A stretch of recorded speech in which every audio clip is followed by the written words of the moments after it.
children under the age of 17. There will be foul language and adult content. Viewer discretion is advised.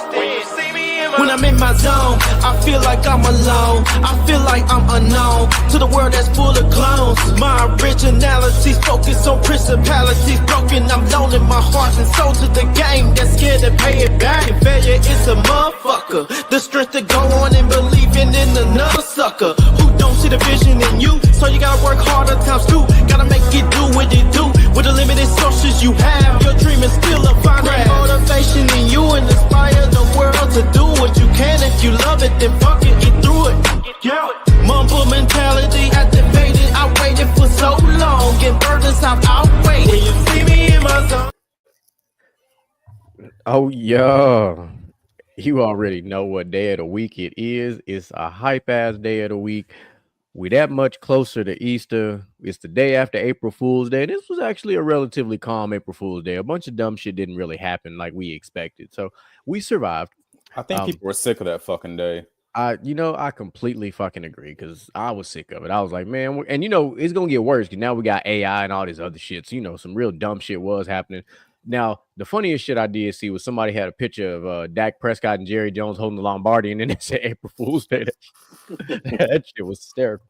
But anyway, I digress. Ladies and gentlemen, of course, I am the one that they call Mr. GQ. I am the CEO of the Hoochie Daddy Coalition. What's up, y'all? It's Outlaw, and it's still Minute Maid Park to me. I feel that. I can't call it whatever the fuck it's called now. Dankin? Is it Dankin? It sounds like some kind of like Japanese superhero. Yeah. But what's going down is Mr. Gent. Call the chiropractor because we're back. So my man with the dad joke headliner. He dropped the dad bar immediately. He did drop. Hey, listen, it's been some interesting shit going on with dads on social media. I'm sure y'all have seen it too. Like it's a whole song out there about dad bods. Like it's a dude rapping about it. Yeah, it's a dude rapping about it. It's actually a fire ass track. I ain't gonna lie. And it's cool. Like I like it. I was like, yeah, but some of us are just not gonna have traditional dad bods. So I'm on the other side of that fence. Where I'm like, I don't have a dad bod, but I do have a father figure. So that's how I feel about it. Fire today. I gotta come with my own little dad joke in a minute. We gonna drop some bars today. I actually have that shit on a shirt where it does. It says, do not have a dad bod, but I have a father figure. It's on a shirt. It's a workout brand. But I was like, that's one of the greatest things I've ever heard in my life. Because it fits. But there's no he don't miss. But there's no discrimination against any of us. All right. All dads and dad bods and father figures are all created equal. But the Hoochie Daddy season is on fire. On fire. I saw for the first time my first Hoochie Daddy season hater. Oh, yeah, we have those. So like you know how you be out, right? And when you dress sometimes to the nines, sometimes you just be chilling, but somebody give you that stank look. So while I was at my daughter's dance class, and I was one of like I don't know three dads that was there because that's kind of how it goes. And I decided, kind of like what we talked about last week. I actually had the peach colored Hoochie Daddy shorts on, that athletic shorts, fresh out the gym, looking A1, the way I like. It was cool. I was like, it's comfortable. The weather's good. So I'm in there, getting a little mama situated, getting her ready, and like old school, like looks like almost like a boomer type situation. So he looked, and he gave me that look, and I was like, "Fuck, you looking at?" And I was like, "Oh yeah, I'm wearing them shorts." I was like, this motherfucker hating on my shorts. Ain't my fault you ain't got no goddamn legs. You know what? Ain't my fault. Your shit is 90% varicose veins. What the fuck going on here? Yeah. Sorry, I'm gonna be cooking. That's the C4 is flowing quickly, so I'm really gonna be cooking here in about 30 minutes. I mean, boomers can't talk because that's the generation that used to hoop in Hoochie Daddy shorts and line tube socks. Yeah, they was not they're not Hoochie Daddy and Chuck Taylors. Yeah, no ankle protection. None. Not at all. None. If you got your ankles took, that was your life. That was all. 100%. But of course, I'm sure you guys have been keeping up with all things that have been going on in the world of social media. Or if you haven't, don't worry, we're going to put you guys on game. But we are going to bring it back because we haven't done it in a while. So we're going to drop that video for y'all so we can...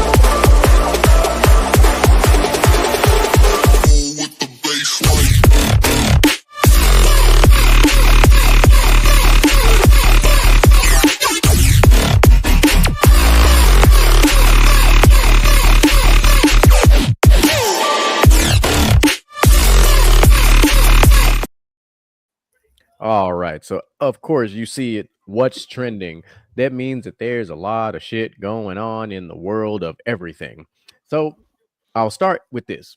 We all watch social media, so we all are familiar with this character, but we all know Mr. Call Me Cholo Chico, he does all this funny ass dance. A lot of people did not realize he's Afro Latino. First of all, a lot of people did not know that. So he's mixed. So I'll bring that up because he's had a GoFundMe going for a while, trying to raise funds for upcoming film that he's trying to film. And all of a sudden he starts taking a bunch of backlash to a point where he gets called a racist by people trying to say basically him imitating a Hispanic man doing Hispanic things is like doing blackface. And I'm like, y'all not realize this man is half Honduran? Like, this man speaks fluent fucking Spanish. Like, and he was just at the Houston rodeo, by the way. If y'all didn't see that shit was actually fire. He was at the rodeo. I forgot who he was on stage with, but that shit was actually pretty dope. But to hear it, it didn't make any sense. But I'm like, so y'all gonna call this man racist when he's biracial?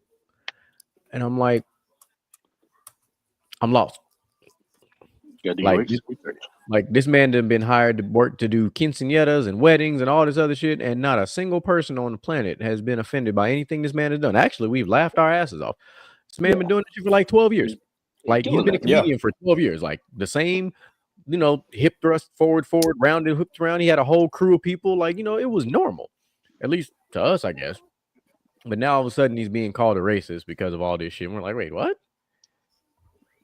So I don't know if y'all seen that, but I'll drop that in the chat later so y'all can see the video that I watched earlier about that. I mean, I don't know how much people know about this, but like Afro Latinos kind of get like shit on from both sides, like not black enough for the blacks and not Latino enough for the Latinos. They kind of stuck between a rock and a hard place, like culturally sometimes, and it sucks because like they're both and people don't want to see them as both. Like, how many Dominicans have you met that be like, oh no, I know black papi, I Dominican? A lot. Because a lot. That's true. I mean, and if anybody actually really understands literally this conversation that we're talking about, Micah does, because he deals with this from his own cultural side of the game, being I believe you called yourself Afro Caribbean. Is that what you called yourself? Yeah, pretty much. I say call yourself. That's what you are. pretty much.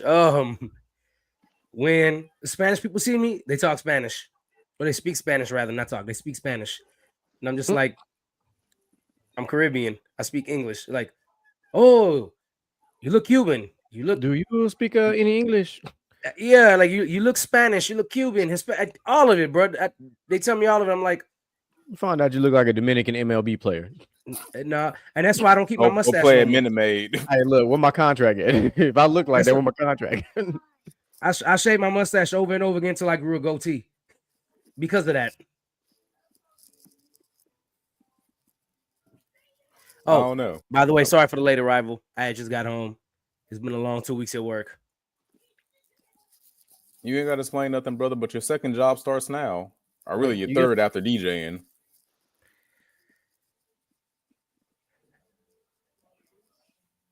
Yeah. I don't know if y'all went over Saturday yet, but I feel like Saturday was a success. No, we ain't switched Saturday yet. We were saving all the hot topics for you. Y'all saved all the hot topics for me. Yeah, brother. Yeah. Y'all must really want me to cook today. You ain't had the walk in a minute. In a while. This is the first time we've been all on the show in a while. So I missed what, 2 weeks? A week? A week. I mean, technically I was on the show Saturday. Yeah, but still, we weren't. I mean, I'm talking about all of us together. Yeah, that's true. Well, one of these days, Saturdays, when these extra events go on, I won't be at fucking work. One of them. It was fun though. Yeah, it was fun. Y'all called me when I was going really to Dallas fun for the weekend. But at the same time, low key. So I was gonna call you. I'm glad you brought that up. So what's up with that flag? What's up? What? That flag? Do we get to keep that flag or like? I gave it back. We gave it back. Damn. Because I mean, he wasn't there, so I don't know. Because he told me he was like, man, if I do events and y'all can't be there and stuff like that, I want to be able to at least post y'all flag up. So we got to get another one because I was going to display that whole outside the house for Easter. I got a whole flag holder and everything. I was gonna be like, fuck it. To be fair, Greg left relatively early during the middle of the event. He was gone, and we were trying to get him on to do an interview at some point. He just wasn't there. So his dad was doing everything. But yeah, if you watched it, we said he walked on the court, prayed, and then we didn't see him no more. Like, yeah. That's exactly how it went. Walked on the court, prayed, and disappeared. What that man got raptured? No, that man was making sure nobody got injured on the court, for the All-Star game. I mean, it looked dope from what I seen. As I saw, I was still watching the live, and then I went back and watched some of the replays. Because I noticed, I guess something happened because I ended up doing like 2 live posts because y'all had one, and then you had another one to say we back or something. Well, we started 3 different lives because there was 3 different games. Gotcha. Then, so like we didn't know how long it was between the games, so we like we just might as well just charge everything back up, and then try to start it over again. We ended up working out. I mean, looked like the interviews was going off without a hitch. I mean, yeah, people were scared though. Them kids were scared. I mean, yeah, they kids. What do you expect? They're not used to that kind of notoriety this early. Yeah. But like I said, it was fun. And then if you stuck around on the live a good bit, especially in the first 2 games, you got to hear a lot of banter between me and Mr. Gent on different things, especially about how playing other sports it helps you in whatever sport you're playing. Especially like I was referring to like soccer. Like you should put your kids in soccer because soccer teaches you so many different aspects. Like soccer players can go, they might not be the best basketball players, they might not be the best football players, but one thing for certain, they can play defense. They can absolutely play defense. They can run some cross country. There were some runners. I was about to say, like, in soccer, bro, like it go on. Like you got to have some endurance to play some soccer. Mm-hmm. They don't get breaks every 5 seconds. Absolutely not. You got to get rid of it. Get rid of it. One time out fuck loss in the first half and one time out in the second half. Oh yeah, no, for sure. So now that Micah is here, because we had to wait, I wanted to wait for you to come on before we talked about it. We lost a legend yesterday. That we did. We lost a legend. That was very unexpected. I woke up to seeing it because like my wife had even texted me about it, and then because all I saw was she said, "Damn, we lost Batman." I'm like, "No, you didn't. I'm right here." And then I was like, "Oh." Woke up on some bullshit, huh? I did 100% woke up on some bullshit. I thought, and then I looked and I was like, bullshit, but that works better. And then I was like, damn, we lost Val Kilmer. Man. That's tough. So completely unexpected. To lose a legend like that, because obviously, a lot of us know Val Kilmer for being Batman, but we forget that Val Kilmer played a literal ton of exceptional other movie roles, but he just most known for a lot of us, the young, when we were little, for being, Batman. I mean, it wasn't the best Batman movie, but it was still iconic. No. But that's the thing. Yes, exactly. Like Val Kilmer he was not a terrible Batman. But that's what most people are going to remember him for. Yeah, I mean, Batman Forever wasn't bad, but it was better than Batman and Robin. They gave us Jim Carrey's Riddler. I don't know, Batman Forever. It's Tommy Lee Jones and Jim Carrey. That was kind of iconic, right? But I also do remember him for Tombstone, and Tombstone was a sensational fucking film.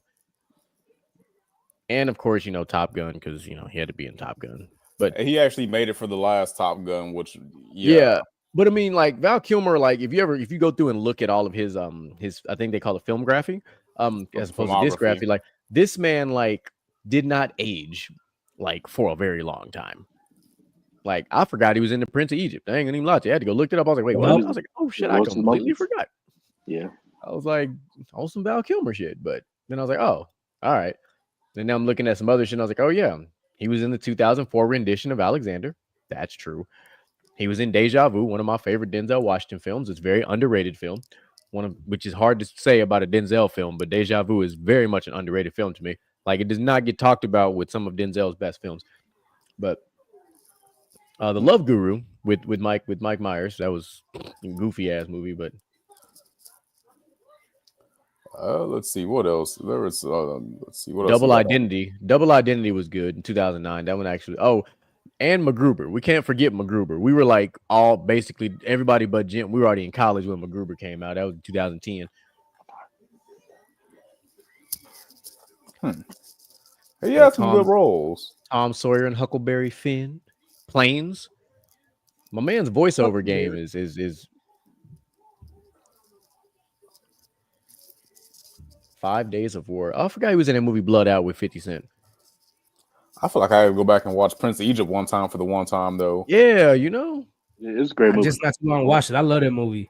I watched it like I think last month. I was like, yeah, this is good shit right here. Oh, that one was really good too. The one he had on Netflix, The Snowman. Snowman was good.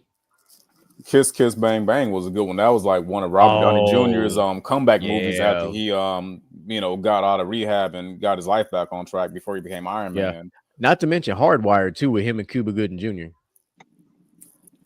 You know what? I feel like Cuba Gooding Jr. is like a really underrated black actor. But we're not gonna go on that tangent unless y'all want to. Yeah. We have there's going to be an episode for that because of the Anthony Mackie interview, which he was spot on when he said what he said about like when you go down those lists of like prominent black actors, like because Cuba was a big part of our childhood. Like yes, Right. he goes way back, but we kind of grew up seeing like him and like Derek Luke, like a lot of these guys that are like not really around as much, you know, because I mean now like you know we if you really look at it, outside of Denzel and Will Smith, as far as you're like, you know, like who else is really out there? Like, you know, Anthony Mackie's new to the game, but like OG wise, who else is still out there doing it? Like Go back to Cuba Gooding.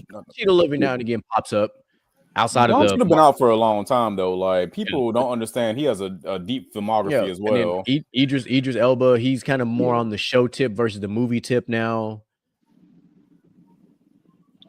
Morris Chestnut. He practically disappeared. Yeah.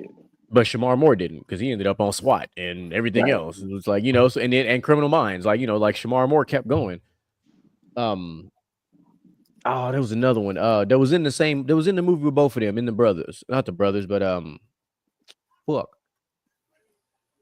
Morris Chestnut not the is wood. doing Watson now. So The Best Man. I'm sorry, in The Best Man. There we go. I couldn't. One with the glasses. The one that wrote the book after he fucked Morris Chestnut's fucking girlfriend. Why I can't remember. He ended up with Shania Lathan in his movie, in The Best Man. Tay Diggs. That's his name. Tay Diggs. Tay Diggs ain't been seen. Omar Epps ain't been seen. The Harold, what's his last name? Skinny dude with the. He was in Best Man too. On the dreads. Yeah. Oh, dog, I know you're talking about he ain't shit. I don't think I've seen him since. I ain't seen him since that movie. I feel like there's a gap between like the OG black actors that we grew up with and like the up and coming ones now. Like I feel like that middle ground is like just kind of sparse. Yeah, and you know, well, I guess we talk about the OGs are still around. Hell, Jamie Foxx still around. Yeah. Even with that little medical scare, I mean, he was still dropping gems here and there. Like he got a movie out. He got a show out on Netflix right now. Him and Cameron Diaz, the little spy movie. The movie here for the family. Eddie Murphy basically kind of disappeared, but I mean, he been around since the 80s, so I don't blame him. Just like my man just quietly did the Homer Simpson and just went into the bushes. Like he was like, y'all ain't even gonna remember me right now. He's about to be Donkey again, so I guess we give him that. So that's true. He is about to be Donkey again. And then I saw her face. Sorry. I believe. Yeah. Oh man, being in fucking middle school when that movie came out. Boy, we used to quote the hell out of that movie. Boy. And Eddie Murphy got 10 kids. You know what? I can believe it. 10? He got 10 kids. 10? Who? Shit. Eddie Murphy got 10 kids. I didn't know he had 10 kids. Well, shit, as much money as he got, he probably did the you know what? Goddamn, Outlaw, you couldn't have been more perfect when you did. That's the absolute perfect segue into the next trending topic. I'm glad you did that. I'm sure y'all have heard about it, but let's talk about Mr. Anthony Edwards. Come on to the front of the stand, my brother, because this man trying to do some unprecedented shit. My man already told, first of all, me and Mike have talked about this on I don't know how many occasions with these NBA players and recycling fucking spouses and shit that they be doing. I wouldn't necessarily call them spouses. I'd call them receptacles for discharge. I'm trying to be nice right now because I'm gonna cook in a minute, but I gotta be nice first. Because Anthony Edwards is every bit of what, 24, 23? And she's every bit of 40. She's like 38, 39. Anthony Edwards was born August 5th, 2001. That man was taught 9/11 as a historical event. Shit. And then the woman he knocked up lived through it. Oof. So, for those who, for some odd reason, are not up to par with this story, she really tried to pull one. She got pregnant. She did not want to get rid of the kid. Anthony Edwards said he wanted nothing to do with the kid. She gave birth and then moved to California and tried to put him on child support in California. Now, most people wouldn't think anything of that. The baby was born in Georgia, California, and she tried to put him on child support in California. Here's why that's important, because obviously California, cost of living, everything is more expensive, means more child support. That's what that means. What did Anthony Edwards do? He said, no, we're going to go to court here in Georgia where the baby was born, and we're going to do it that way. Well, guess what? They agreed, and the judge agreed and said, yeah, we're going to try this thing over here in Georgia. So then all of a sudden, it came about. Now, I don't know how much of this is for 100% validated because right now, of course, Anthony Edwards is very much focused on trying to make the playoffs right now. But the story is out there. There's like 9 different versions that had the same end result. So we'll get to the end result here. And a dollar figure apparently is put out there. And he's like, so how much will it cost me to pay it all up front? Because he already said he wanted nothing to do with the child and all this, that, and the third. And I'm like, not a single professional athlete has ever said this before. But I'm like, I don't hate him for it. It's interesting because there's no precedent for this.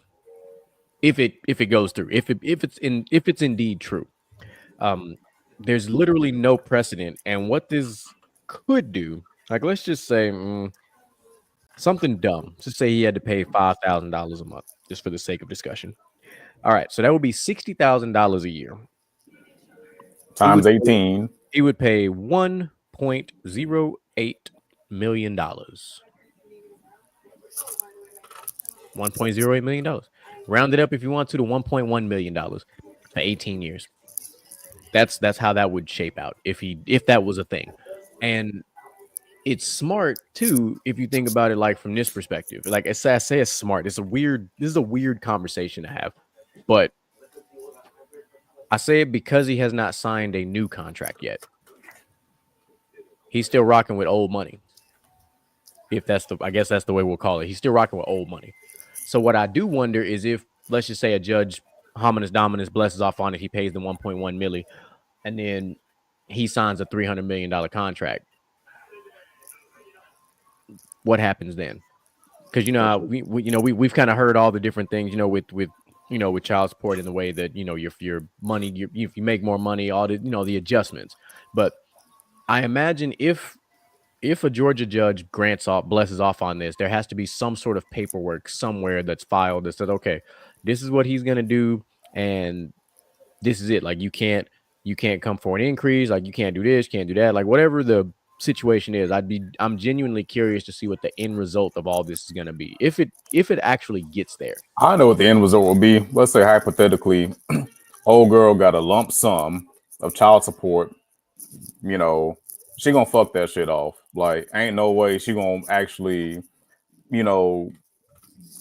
put that money aside correctly for that baby.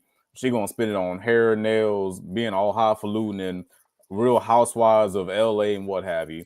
She gonna fuck that shit off and be looking for a handout real quick and looking for another sucker. She gonna probably go for John Morant next, and he might fuck around to do it. You know what? For all the ridiculous antics that John Morant does, that's one thing we don't have to worry about. He ain't out here just slinging community pee-pee. He just out here swinging fake guns. I don't know but what's worse. honest, I don't know either.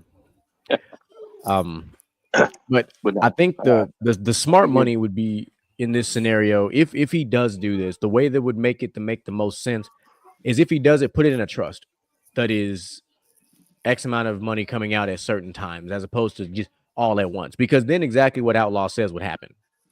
yeah, I'm about to You say know, that. poof, Casper, money gone. Because at the end of the day, whether you want to be the mother, the father, the parent, however you want to phrase this scenario, there's still a kid involved. And it's not the kid's fault in any way, shape, form, or fashion that this scenario is happening. So even in the case of this child, if I'm we'll say Mr. Edwards, we'll talk as if he's the plaintiff and or the defendant, however you want to rock the game. If you're gonna pay the 1.1 mil, cool. On a separate side of the ball game, I would just set up the college fund anyway. Just so it's there.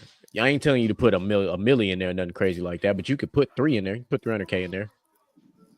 And it just so something's there for that child to be situated, Yeah,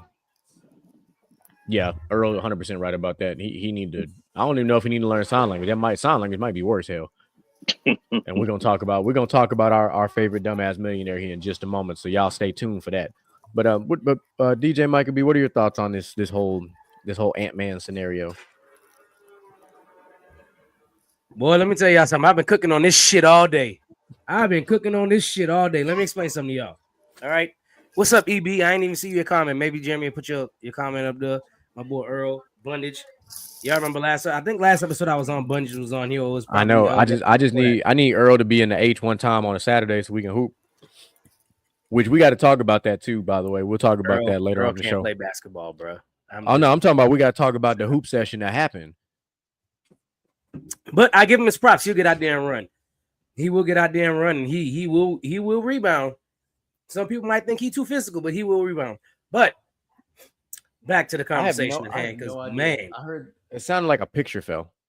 Y'all give me one. I am going to try and keep this as short as possible. I feel like Outlaw right now on Outlaw and Hinge because I'm about to go crazy. Let me explain something to all the women out there. I've been back and forth on this fucking topic all day, bro. All day with women on Facebook. Okay. Let's set the scenario, right?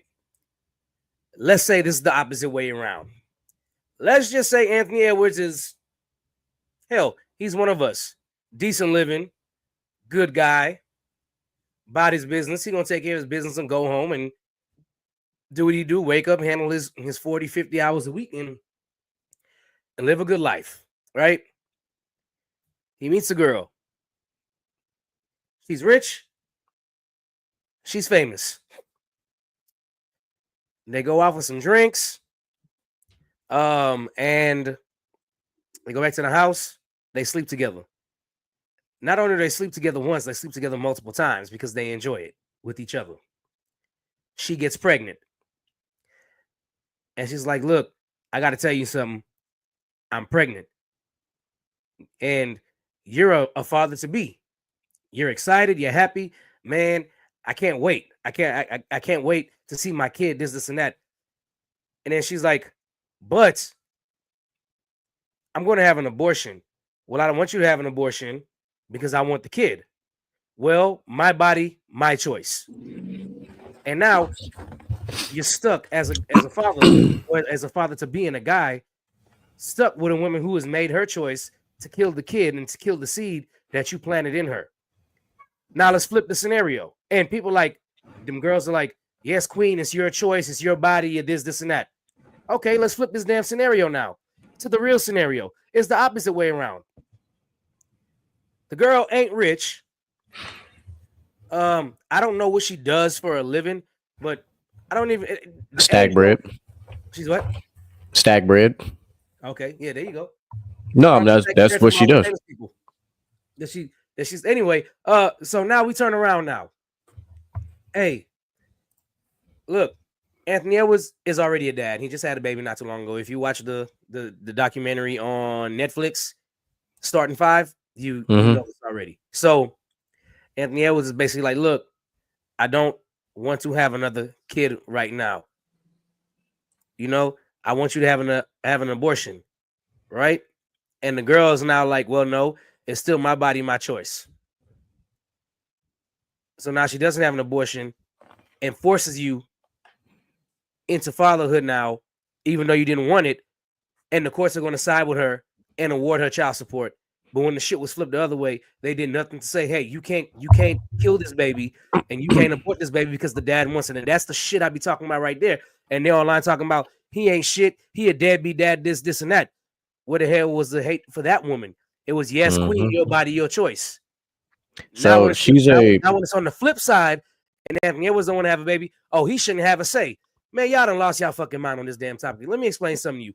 If one parent doesn't want to have the baby and it's still early enough, and he gave her the money to do the abortion, and she lied and didn't have it and told him that she did, and now he's in court saying, look, we talked about this. She agreed to this. This is not what happened. Now she's trying to force the baby down my throat. And this Anthony Edwards made the absolute right decision if they're going to let him do the lump sum.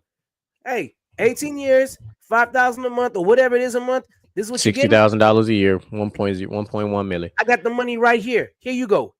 She also has Lil Baby's kid. That's the other baby father. She's a musical artist and a brand ambassador. She used to work at Magic City as a dancer. In Atlanta until January 2024. They got to stop using that term loosely. That she ain't no damn musical artist. She's an aspiring. Listen. So right now, So here's the crazy thing. I'm adding to the story. In September of 2024, Edwards noted that he was paying $5,000 a month in temporary child support and argued that he should be paying $3,200. So there's like this back and forth on a number figure, which I guess we're going down this rabbit hole. Let's go down this fucking rabbit hole. That whole goddamn system needs to be reformed it needs to be destroyed and rebuilt because it's so asinine to me and I mean this from all perspectives, males, the females, the mothers, the fathers, whatever the fuck. These ungodly ass numbers that they keep coming up with. I'm like, first of all, it don't take you $5,000 to raise one child a month. Celebrity, non-celebrity, whatever. Now, even if you want to say, oh, but they're going to private school and all this, that's a whole separate pot of money we talking about. We're talking about monthly support for a child to eat and give them clothes. Why are you buying this child, doesn't matter the gender here, clothes that they shouldn't be wearing that they only gonna wear it 2 or 3 times? Like if you out here buying your baby Balenciaga and all this other shit, you have a different problem. I feel like these females, I hate to use that term, I feel like these women be trying to dress their boys like the niggas who left them. Well, we have nothing to blame but the system for this, and that's really what it is. Yes, they're like, 100%. Hey, you pay this much percent so your child can have the same lifestyle you have.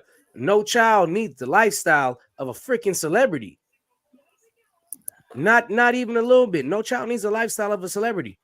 What a child needs is basic things, just basic things that your average American or whoever can buy. It does not take $5,000 a month to raise a child. That is this, like it might take close to $7,000 a year, especially a baby. It might take $7,000 a year to raise a baby. If you can, Mr. Gent would know better than all of us. How many kids have you raised, Mr. Gent? Like I've only raised one. I say I raised 2, but I got an extra plus. So. You know the calculations better than us. But I think we need to get away from child support being a funding source for the other parent. I've always said we need to have fucking receipts for what you buy with child support money. Like if you buying Pampers and food, cool. Wow. But like,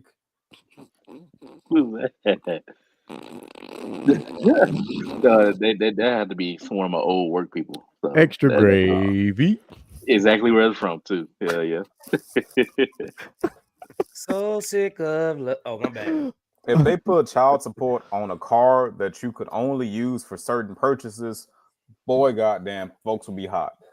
Like, even if you didn't do the card route, it should be auditable. Like, you should be able to audit it at any point in time. Because if you set it up, thank you, where the money comes in, and every time you buy something, quote unquote, for the child, that receipt needs to be uploaded, just like an expense report. It needs to be.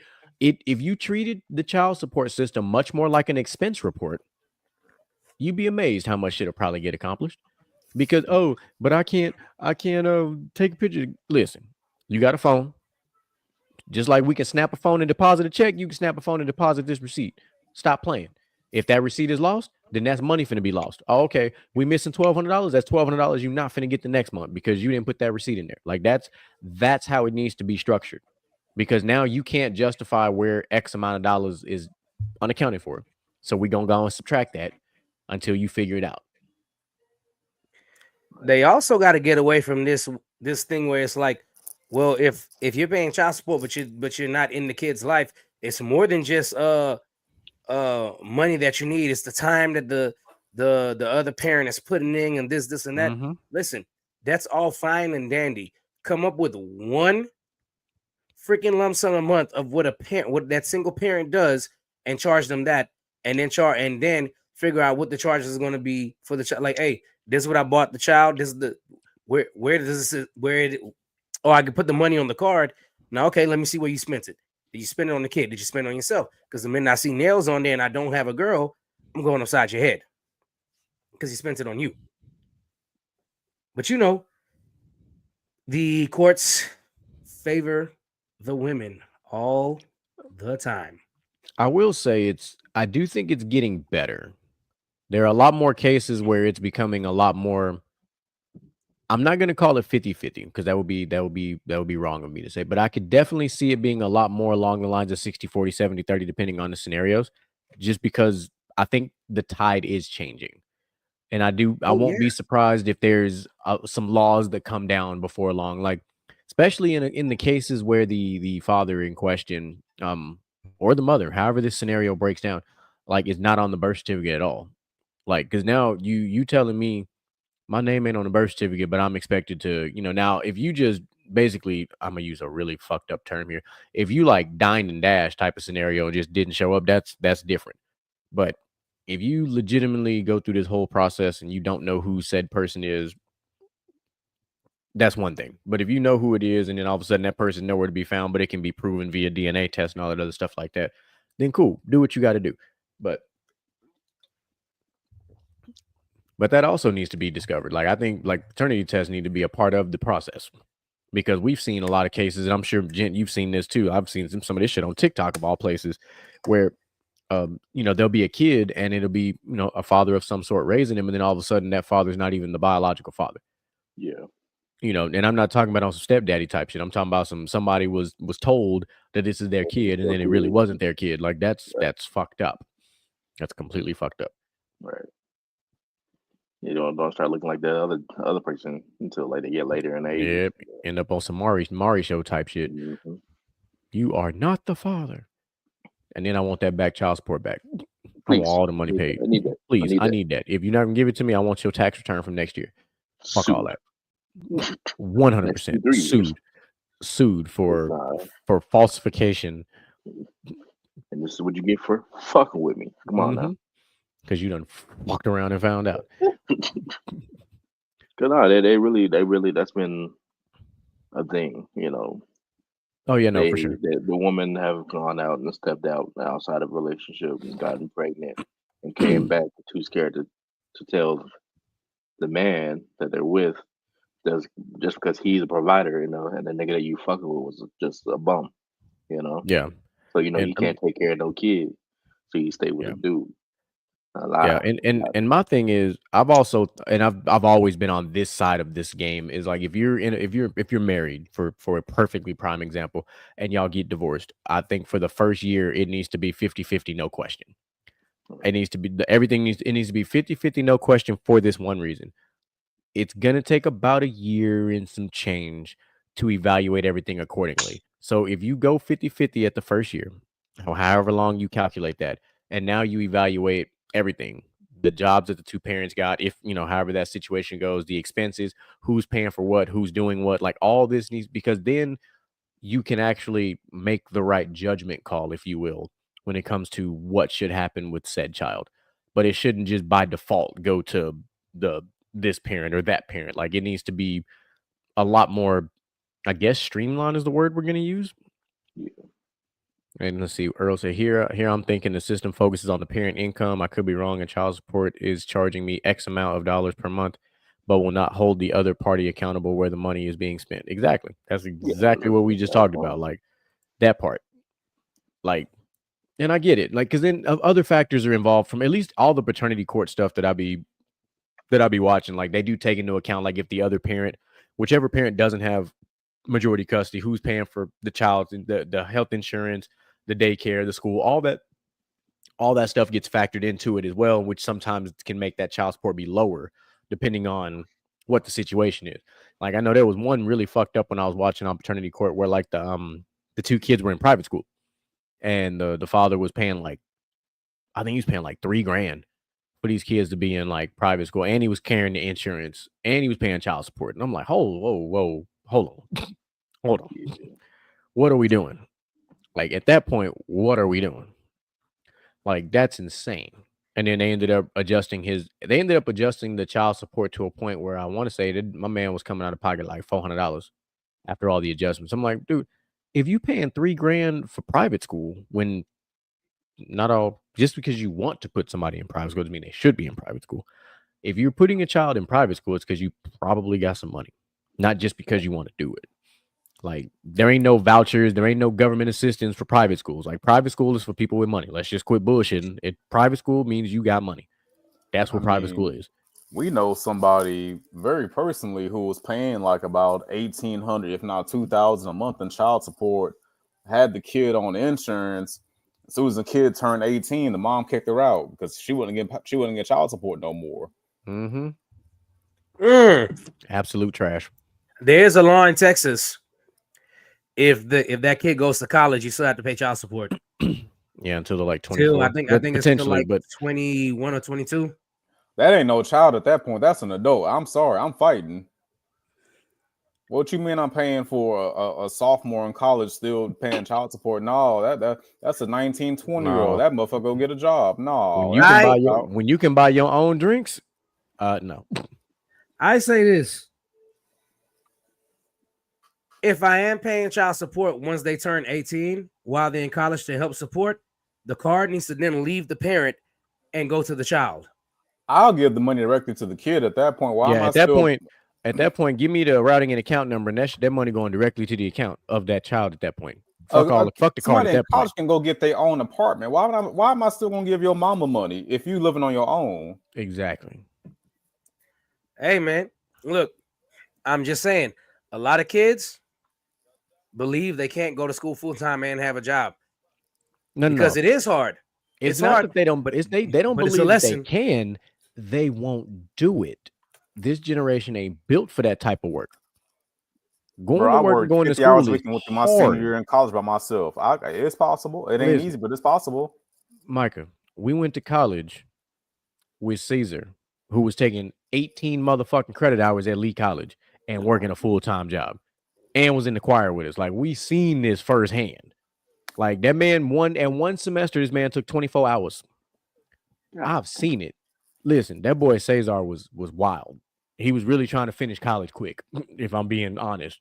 So, but I say that because this current generation is not built mentally that way. They still want it the easy way. Mind you, college is not easy no matter what fucking grade you're in. Like college sucks. I'm dealing with this shit right now at 35, taking 3 goddamn science classes right now. It's just fucking hard. And it's becoming I guess an epidemic is the word I'm going to use, with a lot of these kids in high school are using like ChatGPT to do their homework, and like AI is taking over. Like my college has a whole like AI plagiarism. It's no longer just a plagiarism policy. It's an AI and plagiarism policy. Like that's how crazy things are getting.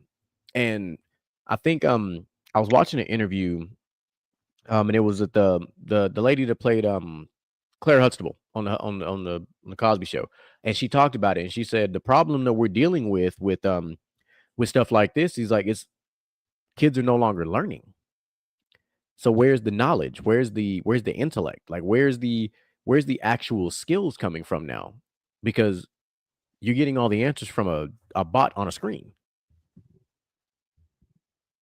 Like they can't go to work and go to school because they don't like being tired. These are the same kids that on a Saturday won't wake up till 1 o'clock in the fucking afternoon. Like they didn't have the Saturday morning wake up at 7 a.m. to watch cartoons like we did. That's not what these kids are. There are no Saturday morning cartoons. It's you turn fucking Netflix on, you turn on Bluey, or you turn on whatever streaming service you're watching. Like they don't have the antennas you got to adjust to go watch WB and all that shit like how we had. It's very different. They can just turn it on their phone and lay in bed and watch the shit all day. I can't remember who I was talking to about that. Kind of like, dog, we used to get in trouble due to the fact of being on the TV, sitting down watching TV. That's because that show only came on at this certain time. But maybe we'll catch a rerun. Exactly. And good luck catching. And if you missed it, there wasn't no DVR back then. Like at certain points of times. Like if you missed it, you missed it. You missed it. Like whoa, why are you screaming? But then there's on the fact of the matter, like they don't have that time in between TV shows and commercials and stuff like that to go do something. So now the kids don't have an excuse to not to do shit. They can press pause on Netflix, they can press pause on YouTube, and get shit done. Kids these days can save their video games. Back when we was kids, some games didn't let you save. Like you had to pause that shit and just hope it didn't turn off for like 4 hours. Right? Man, I remember the power went out one time. Man, I was sick. Oh, the good old days. You either had to beat that motherfucker in one day or hope and pray when you got home at 2:45. The mama didn't unplug mama didn't clean the house and clean your room and like what this shit on and you try to turn TV off so she don't notice that the game's still on. Well, we tried every trick in the book. Didn't matter. And when you could save, you needed a memory card, and Lord knows memory cards wasn't cheap. Hey, them Mad Cats was expensive. So some games you still had to beat in one sitting, even if you could save, because you couldn't literally save without memory card. You'd had to delete everything else to save this one game. And, hey, Madden and 2K took up too much space. And look, fast forward to 2025, and Madden and 2K still take up a lot of goddamn space, but Battlefield and Call of Duty take up even more. I think Call of Duty like about 160 gigs. Yeah. Battlefield right there. Battlefield is right there. Hell, Ghost of Tsushima took up a lot of fucking space. That shit took up like 90. Kids these days wouldn't make it, bro. Alyssa get mad at an ad that pop. I'm like, kid, I had commercials. You mad at a 30-second ad? Tell you what my kid does when an ad comes on. She's like, I gotta push the X. Yes, ma'am. I had to teach her how to push the X. She pushes the X. That's what she knows. I gotta push the X. The unskippable ones be having Alyssa like, really? I'm like, kid, back when I used to watch Pokemon, there was 3 commercial breaks and it was 5 minutes long. You just need to go make you a sandwich or a bowl of cereal. I'm trying to tell you, boy, who's that Pokemon had you on the edge of your seat? Because you was like, damn, it's been 20 minutes on. I know it's Snorlax, just tell me. I need to know, please. I need to know who this big ass shadow is on the TV. Man, I'm sorry. That's the I don't know. But to kind of bring us back on track, our last major / minor trending topic is me and DJ Mickabee's favorite dumbass millionaire. Ja Morant. He done it again. He can't keep getting away with this. And the Golden State Warriors were playing the Memphis Grizzlies, and of course they were getting, and this is when Steph just went absolute apeshit. He almost broke his former teammate Klay Thompson's single game 3-point record, which still stands at 14. Steph ended the game with 12 with like 51 points. And they won the game, but then there was a play. I think they were beating Memphis Grizzlies by like 16 or some shit at this time. But Ja did some kind of play. He scored, and all of a sudden he did what looked like a rifle type thing. And we was like, and then Draymond and Steph was like, what is this dude doing? So lo and behold, today, that the NBA is investigating John Morant's situation to determine what's going on. This will be the fourth instance since the initial alleged, I say it's not even alleged, since the video came out of John Morant doing gun-related activities. This has been 4 years since. And now he's back at it again with that bullshit. There's enough And time. I'm like, look, bro, Memphis, and you know, this is the thing, right?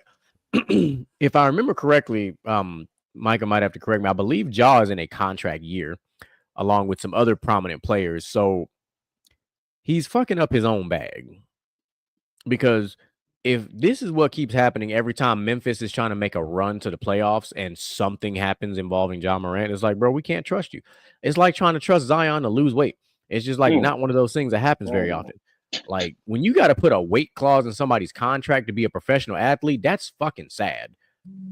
And he's in a contract situation too. And then of course, old fucking busted bucket of bolts, fucking Joel Embiid had a fucking knee surgery happening next week. I'm like, man, the NBA at some point gonna fuck around and say, you know, we need to injury void contracts because right now,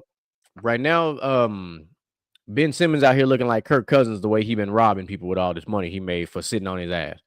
Now I got to give him his credit because he's been doing better with the Clippers. He just has to do what he needs to do and keep it pushing. But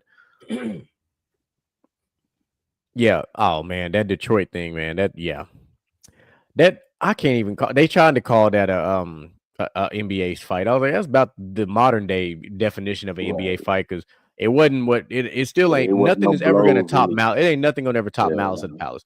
Nothing will ever top that. That was the greatest and craziest fight in NBA history. Like that, I remember watching it live. I was at Grandma Mel's house when that shit happened.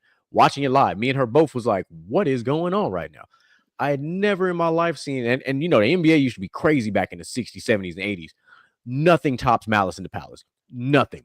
Like that was the perfect mixture of fuck around and find out players in that matchup between Ben Wallace and Ron Artest and Steven Jackson. Like everybody that was there, like, and that, I mean, in that fan, boy, that fan really did figure out what fuck around and find out is throwing a beer at Ben Wallace, bro. Like he wasn't finna just. Hey, he raised his hand up like, yo, I hit him.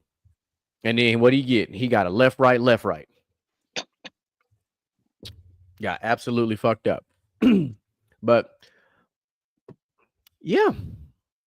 So I don't know what's gonna happen with John Morant, but I think it's ridiculous that these I guess he's classified as a YN, so we're gonna call him a YN. To be realistic with the commissioner, he ain't gonna do nothing. If this was back in the 90s, he is a softie. David Stern wouldn't have had that shit. But Adam Silver is trying to be everybody's fucking friend and shit. What did mama used to say back in the day? I ain't your friend, I'm your mama or something like that. Boy, my mama said that shit religiously. Like, what is the most, Micah will probably know this better than all of us. What is the most prominent suspension that Adam Silver has given out since he's been commissioner? Like an actual suspension that was worth the shit. Was it the Rudy and Draymond when they choking and fighting? Was that? That's because I really can't think of another one. I think that's probably accurate because wait, did he was commissioner when Rondo and Chris Paul got into the fight. So maybe I don't remember what came about with that one. I remember a couple of them being suspended, but I think the only one that matters is when they suspended Draymond for Game 5 of the NBA Finals. Oh, actually, damn. I didn't realize he was the one that did this. His biggest suspension was the lifetime ban on Donald Sterling. That don't count because Donald Sterling's not an NBA player. That one don't count. We're pretty much talking just like. How long has Adam Silver been the commissioner? Adam Silver's been the commissioner since probably about 2016. I want to say he's the one that suspended Draymond in the finals. Yeah, he is. Well, I mean, John Morant's last suspension is pretty notable when he suspended him for what was it, like 20 games? 25 games? That might. So there's the Draymond Green 5 games. Let's see. Longest suspensions under Adam Silver. Hey, there's a whole article about this. That's crazy. All right. He does not have a reputation. Yeah, I don't care.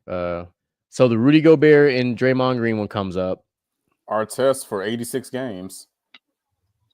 Was he Well, a that part was of the Adam Malice of the Palace suspension? Apparently so. And Gilbert Arenas at 50 Oh, games. well, then that's his most notable at suspension. 68. No, but that's David Stern did that. That's all Stern, isn't it? That's not Adam Silver. Yeah. So Draymond That's got all 5 Stern. games. Ingram got 4 games. Austin Rivers got 3 games. Killian Hayes got 3 games. Patrick Beverly 3 games. Serge Ibaka 3 games. Rajon Rondo 3 games. Wagner 2 games. Who the fuck gets? Never mind. Isaiah Stewart 2 games. Isaiah Thomas 2 games. Joel Embiid 2 games for his not so fight with Karl Anthony Towns. Karl Anthony Towns 2 games. Chris Paul 2 games for a fight during the Houston Lakers game. That's funny. And yeah, so John Morant is probably his most notable suspension then, because all these other ones are 2 games, 5 games, like nothing crazy. So it's got to be the John Morant one. I think Yeah, Adam. but I think for the Commissioner most part, Silver's they're not- practicing that gentle parenting. Well, it ain't Yeah, even a gentle. that's It's boy, not that's even accurate as gentle hell. parenting. You just at this point, NBA players pretty much know, like, yo, we've seen how this shit play out before when it's gotten worse. I mean, besides, none of these guys now in the NBA are tough guys. They just aren't. I don't know if y'all watch Battle Rap. None of them. But Pat Stay and Tay Rock battle. He told Tay Rock, is like, what you gonna do? Get mad and almost fight? And that's what they do in the NBA. They get mad and almost fight. You push. They push and Push. headlock. It ain't a lot of punches thrown. Bunch of fucking tickle parties. Tickle parties. They said a tickle party. So no, you just go back and look at the fights back in the day. Yeah, I'm like, just give him pillows at this point. Even think about the fouls back in the day. You know. Oh They were yeah, getting no, their head that's stepped on. listen. the fouls. I've never been against the physicality rule change, because I do think the fouls that were happening in the 80s and 90s, some of that shit was football players playing basketball. Yeah. Like some of that, like clotheslining a motherfucker out the air, that ain't no basketball play. But and Micah knows this from watching this hoop. Like, I'm one of them basketball players where I don't have a problem with the bumping and all the. Like, I don't have a problem with the normal. I call it normal. To me, it's normal basketball. But if I'm in the air and you bring me down from the air, nah, we got a whole different problem. But like, I enjoy the physicality of basketball, the part that some of us still play, not what we watch on TV. Because to me, the objective of the game obviously is put the ball in the hoop. But if you're somebody like me, right? I am not a shooter. Okay. I'm not a 3-point shooter. It's not my thing. I'm a 163-pound guy who likes to drive to the fucking rack. Sometimes there are people that are Michael Bogus's size that I got to fucking go toe to toe with. And he's bigger than me.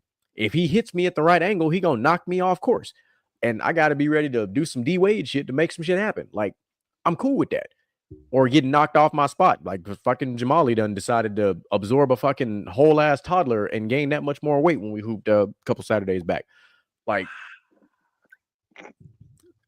there was a point in time me and him was the same size. Now he's grown. And then of course you seen we had the other cat that was out there, that big fucking monster truck that. Yeah, you seen me guarding him, didn't you? Yep.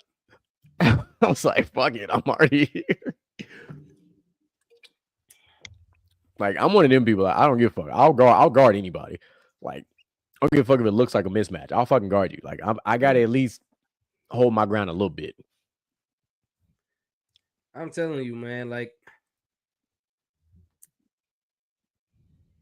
this generation is soft. I don't care. It's more flopping than ever. Soft. It's more screaming than ever. It's more dramatic than ever. And it's just kind of like I watch basketball. I'm like, bro, just play fucking basketball. Just play basketball. Yeah, Ask Shaq and Dwight Howard how many times they got hacked going up for shots, and they were so much stronger than everybody. The rest refused to call fouls because it was like, that's not affecting you. And they were doing that. They were doing that to Giannis for a little bit too. They were. And right when Giannis became the tank that we know him as now, not little Giannis, but when he didn't have no size yet. So it's like, And we seen it. And first of all, the fact that you was strong enough to hold Dwight Howard at all when that man was built like a fucking tank with his shoulders, that boy's shoulders was fucking 4 feet wide. And I'm just like, I don't know, man. It's sometimes and I think the flopping makes it worse because like as much as people talk about our more than likely our future MVP this year, that motherfucker flops a lot. Shea Gillis flops a lot. Oh my God. I didn't realize how bad it was till I really started watching. Like I watched he on a play. He was driving to the lane and he had lowered his shoulder just enough to be level with like just above the solar plexus. He took like a little bump and then threw his head up and shit. I'm like, wait, what the fuck going on here? And I was like, and then I looked at the numbers and I was like, oh, okay. So he gets to the free throw line more than anybody else. Oh, the James Harden rule. Got it. Because that's how it is when James Harden did all his shit. He was getting to the free throw line like 15, was it 15, 16 times a game when he won his MVP that year? Worst flopper ever. And I'm a Rockets fan, bro. Oh, James Harden? Oh, without question. Because he would do that damn Euro step and I ain't gonna get on that soapbox. That's true. They all want to play Curry ball. And we saw that live and in color. Even when we was at the park, we seen that. Like, I was talking about that when we had the that All-Star game. I was like, all these niggas just want to be Steph Curry. And granted, shout out to Jackson. This man came over. I mean, he came over to us and I was like, man, what you think you're gonna do today? He say in the first game for the people his age group, he was like, I'm going for 30. That man went for 30, bro. I think he made 7 threes in the first game. I was like, this is insane for a 7th grader. He was shorter than everybody. 7 threes in a basketball game don't even make sense. Now, they made him play up in the 8th grade game too. When he played up in the 8th grade game, he was kind of overmatched. Okay. But for the people, is he in 7th grade or 6th grade? I can't remember.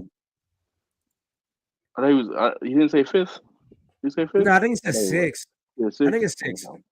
But whether he in 5th or 6th grade, for you to play against 7th grade players and score 30 in a basketball game. No, that's commendable. 7 threes is absolutely fucking insane, bro. Like the crowd expecting him to make it. Every time he shot, everybody thought the ball was going in. Damn.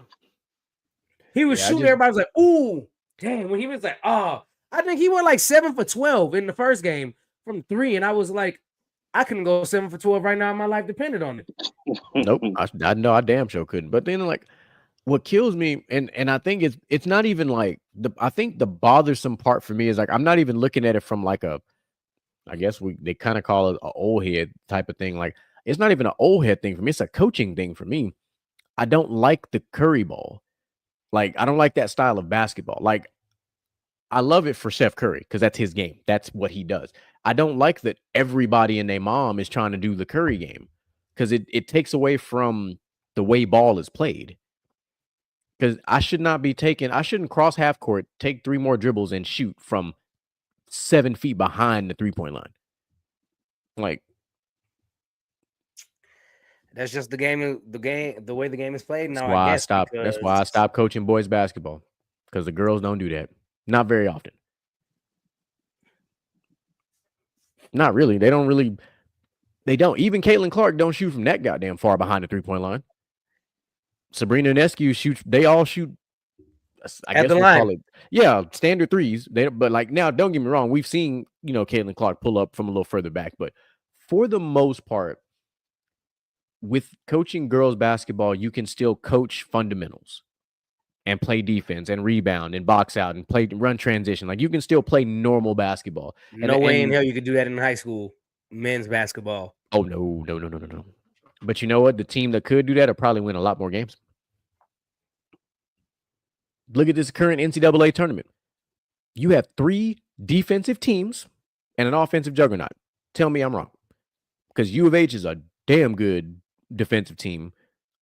And I said this, and I wish I would have either been on Basket to Basket or one of our other shows when y'all were talking about this shit. And I was like, because I made this take when I was having a conversation. I said the one team the Duke should be afraid of is Houston on their own side of the bracket. And if they somehow get past Houston, they should be worried about Michigan State, DJ Micah B squad. Because damn, just like that, it started raining. This weather is off and on over here with us. But like, it's not that I'm saying the Duke isn't a good team. I'm not saying that at all. It's just you don't get the level of defense you're getting from U of H and Michigan State. You don't get that very often. And then when your Final Four teams, 3 of them are really, really talented defensively, which Duke is also talented defensively. And then you got one team that is like, like that on offense. You're like, hey, man, the numbers ain't really. And I really hate that the NCAA tournament, like the Final Four, is in San Antonio this year because I'm like, man, because the last time it was in Houston, boy, me and DJ Micah B was I remember y'all. We were there. Oh man, it was. Hell, if I wasn't working like I was working, I'd have been in San Antonio. I ain't gonna even lie to you. That's just a day trip. Yeah, a day trip. I'd have booked a hotel. I'd have stayed a couple of days. Mm-hmm. Like for real. Shit. Because that would have been fire. And then, not to mention, at the same time, though, the women's Final Four looks really good too. Like you got 3 1s and a 2, and then you got the men's. You got all 1s. We almost had, for the first time ever, we'd have had both sides, men's and women's, all the number 1 seeds making it to the Final Four. That shit would have been wild. But I'm really intrigued. You got UConn on the women's side, huh? Yeah, you got UConn and UCLA playing. And then you got Texas and South Carolina. Like you got 2 dog ass matchups. Like the women's bracket could go either way. Obviously, South Carolina got Dawn Staley, one of the current best coaches. Period. Men's, women's, whatever the fuck you want. Dawn Staley is one of the best coaches currently. Like I'm so glad that we still have coaches like that. Like because of course Gino been around for forever, literally forever. But like I remember, and it's like so. And this after this conversation, I imagine when I submit all the stuff and I start doing the TikTok edits, this one will come up anyway. Like, so when I started coaching girls basketball, like I was inspired by like Gino Auriemma. I was inspired by Pat Summitt. Like I was these coaches. Like Pat Summitt was an absolute monster. Like, and it's unfortunate that of course that how things ended for her with with her health and everything else. But like, I really wish more people got to watch Pat Summitt's Tennessee teams because she was an absolute phenomenal coach. The battles that Tennessee and UConn used to have, like, it's like kind of like right now it's like South Carolina, like UConn kind of hangs around. I'm really happy that Texas is in there because they got a damn good coach too as well. And this is the best UCLA team that's been there in a long time. Like, this is the best UCLA team for the women's side we've probably seen in 10 years, probably. Well, I can't remember what they said. I can't remember how many years it's been since UCLA women's has been to the Final Four. But man, it's been and then I was telling Jen, I was like, I'm salty that the Final Four for the men is in San Antonio, not Houston, like it was last time. Oh man, so we'd have fucked around. We up the Final Four. We'd have fucked around and been there. I still got the Powerade head, man. I still got the towel. I still got it literally right here in my utility drawer right now. I got the bloopers from the one dunk when I got hung and had to go back and go do it again. Yeah, I said it on the pod. I got hung on the rim one time. I was up there trying to dunk. So fuck y'all. And then I went back and did it anyway.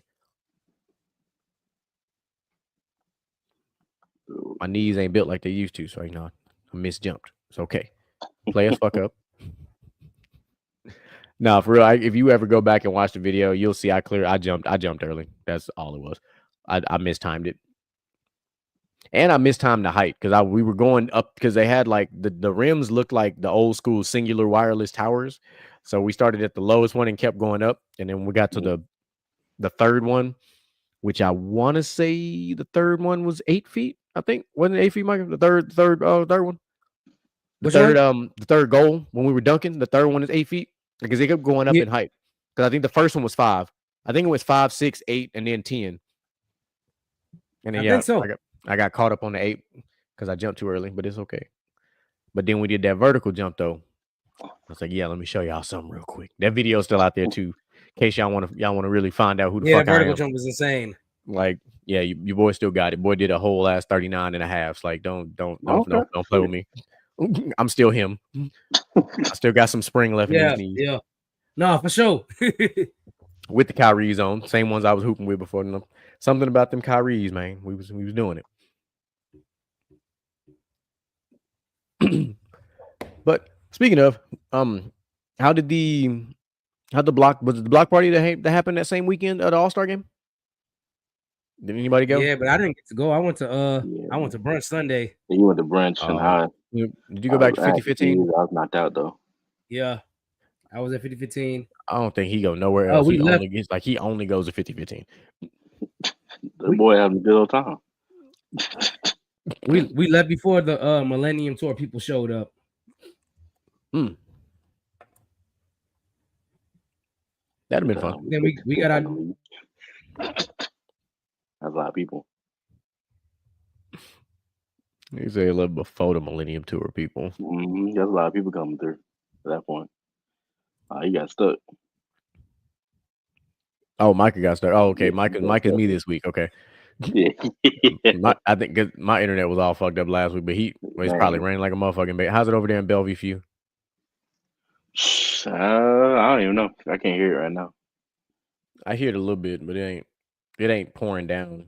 Yeah, earlier it was just constant, pour, but it wasn't too bad. See, like now this weekend we're gonna see because I needed to not rain on Sunday because I gotta run a 5K on Sunday. I'm running the St. Arnold's Art Cart. You doing that? 5K IPA. Hey, yeah, me and my whole recruiting team. I'm trying to run and get my IPA. I fucking all three of them. What? I got 2 games this weekend. One Saturday and one Sunday. Or coaching soccer. Oh, I was like, what you done came out of retirement doing? What you doing? Nah, not yet. Not yet. He about to start playing softball again. He already getting ready. I have never played no damn softball, which I'm interested in, but nah, I'm not. That's not my. I don't like it. I don't like softball at all. It's boring. You don't even play baseball, so absolutely. I know it's boring. I played softball. It's boring to me. It's not a fast twitchy sport, so I'm not really with it. Like it was fun drinking a pitcher of beer and swinging at a big ass ball, but other than that, it's not fun to me. Right. Like I need that action. Like I really was upset because I needed that coordinator. So the coordinator, I ain't gonna tell you. So that coordinator hit me up for the LaPorte basketball league because I told him, hey man, I'm trying to get on and be a free agent. And then he got back to me like 2 weeks ago, and then I'm like, yeah, I'm still down. Just put me in contact. He said they might have a team that doesn't need a free agent. I was like, so put me in contact with him. Like I'm like, what's up? But I'm like, shit, man, the goddamn season end like the season ends like next month. I'm like, all right, about to just pull up, and be like, hey, dog, put me in, go. I'm just trying to be somebody's ringer, man. They don't even know me. Fucking around and end up on one of them fucking middle of the pack teams and be their 6th man. Did you notice that, Michael? You see what they just did? Huh? You didn't see what they just did, huh? Both at the same time. They both drank at the same time. Double sipping. Switch. Yeah, but one of them was drinking water though. The other one wasn't. Yeah. Uh-huh. Absolutely. Same time, same pickup, all that. But we're brothers. Synchronized. We're brothers. Happy and we're singing and we're colored. Give me a high five. All right, so since we're still talking about Texas related things, so back when myself and DJ Micah B was freshmen, there was an iconic mixtape that came out. It was Lil Flippin' Zero, and they used the Mortal Kombat theme as one of their opening tracks. It was absolutely sensational. Why in the hell am I bringing that up? Because Lil Flippin' Zero dropped volume 2 of that said mixtape, and it just came out a couple days ago. At the same time, Will Smith also dropped an album a couple days ago this past Friday. So my bingo card. Hey, it was on my bingo card because if you watch how he ended 2024, he was dropping bombs after bombs after bombs. Yeah. Because the song he did with Joyner Lucas, that was like not the song Will, the newer one he did. Yeah. I can't remember the name of it right now. I have it on my workout playlist. Yeah, so Outlawed on Chris Brown and Bow Wow dropped the song too. Well, Chris Brown Chris Brown is petty because I don't think anybody caught on the name of Breeze his Bowl? tour calling it the Breezy Bowl. Like I'm like, Yeah. bro, because how is it? No, because we're gonna talk about this because how are we in 2025 and literally our generation's greatest performing artist has not been at the Super Bowl? Right. Yeah, I said it. Our generation's greatest performing artist, because Usher's not technically our generation's artist. Our Breezy, we grew up with him. Like we grew up with him. Like he is our generation's greatest performer, and he has never been the headliner for the Super Bowl ever. That's Right. disrespectful. Like I love that we got Kendrick, big fan. Why do we not have Breezy yet? 'Cause Like you know, that'd be a his catalog is huge. right. He could do nothing but his old music and blow the roof off any Super Bowl venue. You're right. Like he could, like, because if he come out and just listen, he could come out and go back to back and play times 3 and tempo, and the whole fucking Super Bowl will be lit. Especially tempo, because tempo is one of the hardest beats he ever had on a song. Hardest beats. Nah, facts. What happened, love? But I will. At this concert, I can't miss. I'm gonna be in attendance for that one. Have you seen the ticket prices? They're not that bad. Yeah, for sitting way back. For I'm not going on Ticketmaster. I'm going to SeatGeek. Yeah, like because if you want to sit up close and personal, boy, that's your whole income tax gone. Because this year and next year, the one next to B stage, I'm looking at them right now because I had that shit pulled up. The highest one that right now is 740, which is next to B stage, which is not bad. What's the B stage? The backstage. You know how he usually goes to one stage to the next stage. Yeah. That's right next to that one. So that ain't too bad. But if you want to still be in the stands, it's like 347 for like the lower seats, which isn't bad at all. But nosebleeds are running for like 100 something. So as long as you in the building, But this concert, I'm gonna pull up on. I can't miss another Chris concert because having Summer Walker and Bryson Tiller is gonna be a good one. Ain't no telling who else he gonna bring out there.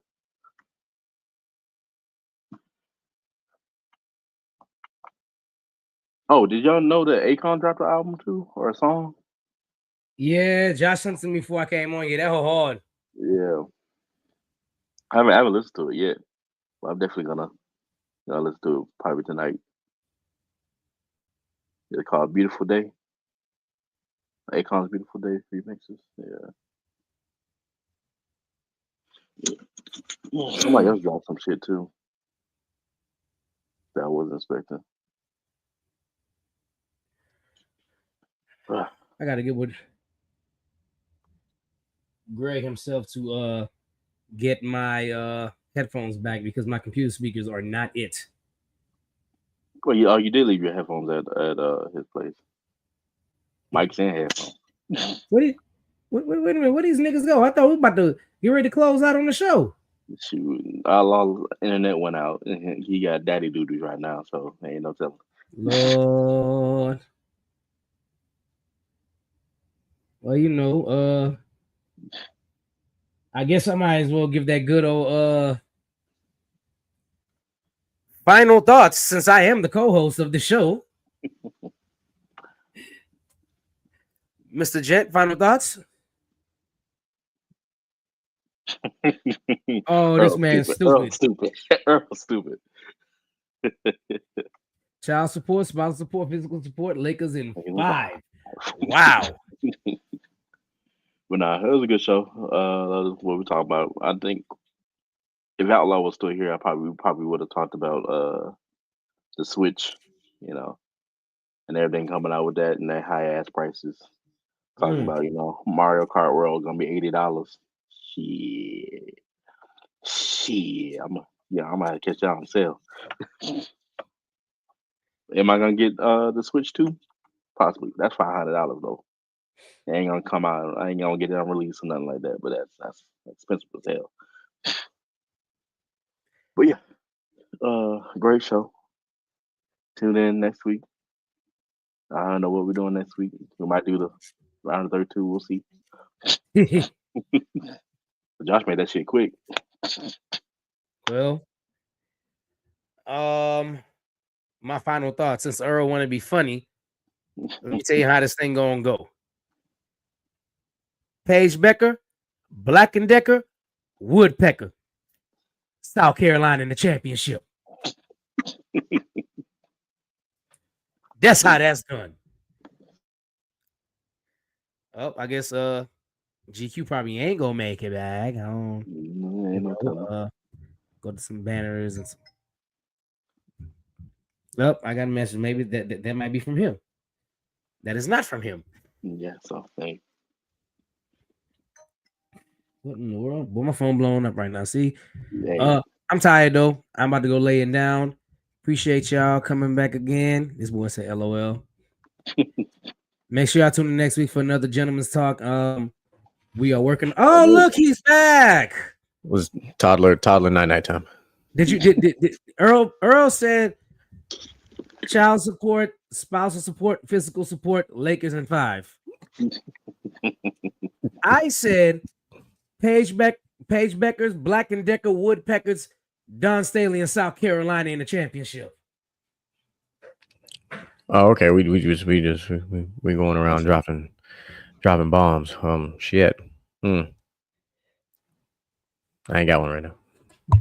My brain been on toddler night time. I promise you, I didn't come up with that off the top of my head. I thought about it this morning. Said I was gonna say it tonight. Oh, you had one queued up. Yeah, I had it queued up. I know y'all don't think Shannon Sharp just be coming up with that it live on air. Oh no. Not at all.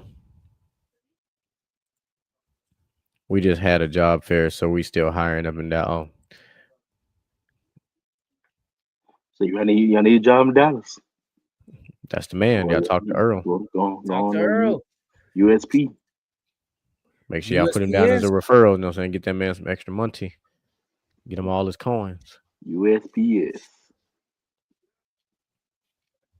Oh, okay, and so Outlaw's internet done went out. Okay, so everybody's struggling. Well, you know, it get crazy up there in old Porter, Texas. So Bad on the sticks. It's not even stickish no more. They done developed that thing out. It's really. When the last time you drove up there? High school. You ain't gonna recognize it then. High school. You're not gonna recognize it if you drive over there now. You it was a bunch of corn-fed boys. Not no more. You're gonna be like, what's happening here? Like it's nice houses, everything. It's like what's crazy is he lives by a major landmark. Like he lives by Stetson's Nightlife, which is one of the OG country bars. If you know, you know, from being on certain sides of Texas. So I was like, oh. For those who like to travel that far, it's a little out there. But given the way everything is shaping out, of course, we are at that point of the show where it's time for us to wind it on down. It sounds like DJ Mike could be in company was already getting a finale thoughts all rocking and rolling. I will end it the easy way. If the NFL bans a tush push, you are setting a bad precedent for future plays. I'm going to say it like that. I don't want to take away too much. I imagine Inside the Huddle is going to go hard in the paint on that. But if in May at the next owners meetings that the NFL decides to ban the tush push, you are going to hinder is the word I'm going to use, hinder offensive play callers who design plays. Because every time someone designs a play that somebody can't stop, you're going to vote to stop the play. Everything that everybody has said has been 100% true. There is no safety data out there. There is no upward injury risk. There's nothing wrong with the play. Y'all just can't stop it. And it's not like it's literally majority of the Philadelphia Eagles offense, because it's not. It's just a key part of them securing a first down or sometimes a touchdown, depending on where they at. But whatever. If y'all want to be a bunch of baby back bitches, go ahead. I don't care. Obviously, make sure y'all tune in tomorrow to Player versus Team. With, of course, I imagine with DJ Mike could be with the big homie Moolage and, of course, Willie. Ain't no telling what they got cooking tomorrow, but I'm sure it'll be dope. And, of course, Friday, the best damn football show on the internet. Maybe by then we'll have an Aaron Rodgers decision. Maybe we won't. We don't actually give a fuck. But I just wanted to say that anyway. Because I'm tired of this, Grandpa. This man over here holding up the Steelers. He ain't holding up nobody else Well, at this that's point. too damn bad. Like at this point, I'm sorry for you, DJ Hongo, but y'all might be rolling into the season with Mason Rudolph as y'all quarterback. It's a realistic possibility. But anyway, I'm gonna get off that soapbox. Of course, back at it again on Monday with Basket to Basket. We will be, I believe, in the final week of the NBA season because there is less than 8 games right now. So either we will be in the play-in next week or we will be right there. The playoffs will be solidified. The play-in will be solidified by Basket to Basket. I can't remember. I have to get off the top of my head. We will also have our championship games for the men's and women's games for the NCAA tournament decided by that time. So we will know who's playing in the championships by next Monday. So that's awesome. And of course, we back at it again on another episode of Gentleman's Talk on Wednesday. I will give you guys a not so big spoiler, but there has been another round of 32 that has been generated involving cereal. Very quickly. So we got about 4 round of 32s that are like queued up and ready to go. Ain't no telling which one we're gonna drop. Just be ready for it and get ready for all the fuckery and all the arguments and all the dumb shit because it's gonna get live. That cereal one gonna get real dramatic because somebody was upset about King Cereal not being on that list, and I ain't mad at him for it. King Cereal, you know what I'm saying? If you know, you know. Some of y'all didn't grow up like that, so y'all don't understand, that King Cereal. But it's okay. We're gonna put y'all on game when we talk about it. So that means right now we've got cereal set up, we've got Disney songs on deck. I believe we were working on. There was another epic one we were working on, or we were doing a part 2 on one.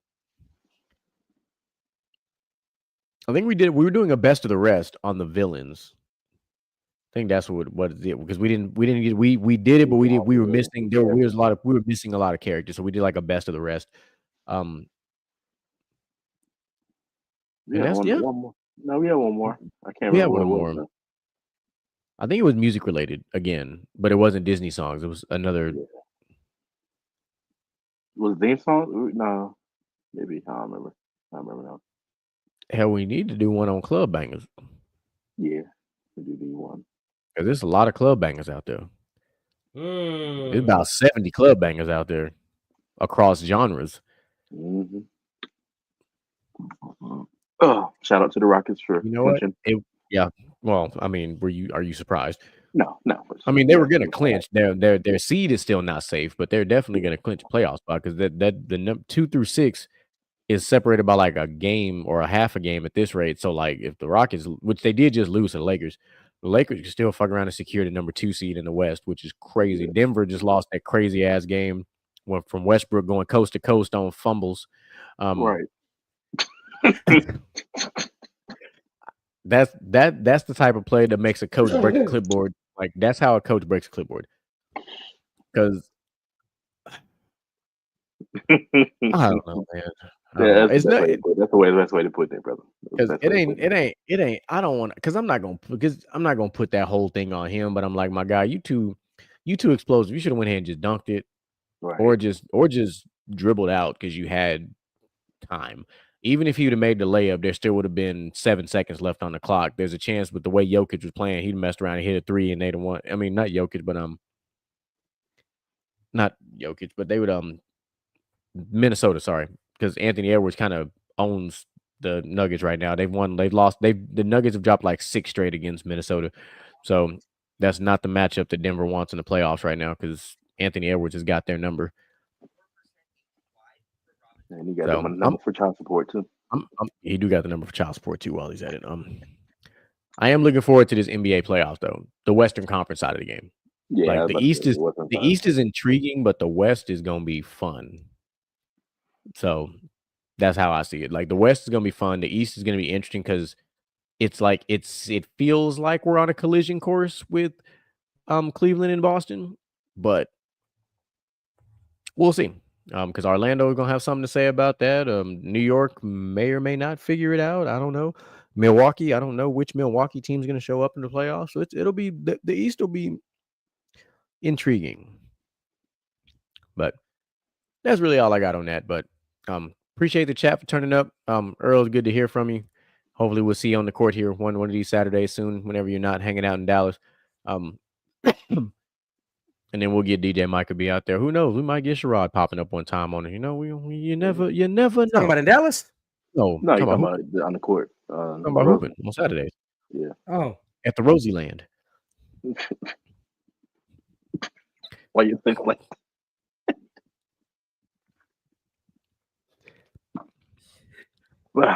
oh, just saying, it was fun. That's all.